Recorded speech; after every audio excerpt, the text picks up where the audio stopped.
Welcome to the Slop Farm. Enjoy the video. You begin by verifying the essentials.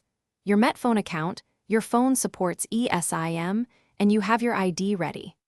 Once done, backup contacts and note the SIM number.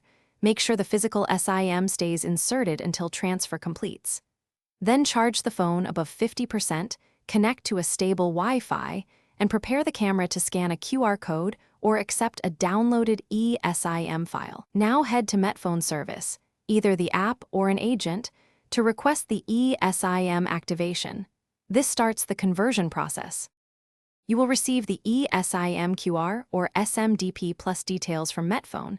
They might also give an activation code. Save it. Next, follow device steps. On iPhone, go to Settings, Cellular, add cellular plan. On Android, go to Settings, Network, Mobile Network, add eSIM, process names vary. Then scan the QR or manually input SMDP plus an activation code. Once the eSIM profile installs, name the line and set your default voice and data preferences so calls and mobile data route correctly. This replaces the physical SIM logic. After installation, restart your phone and test everything. Place a call, send an SMS, and use mobile data to confirm Metfone network and signal strength.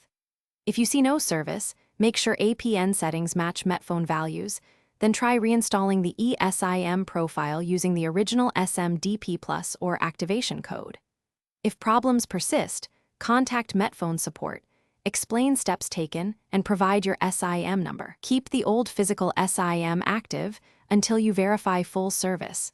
This prevents downtime and lets you revert quickly if needed. Thanks for watching.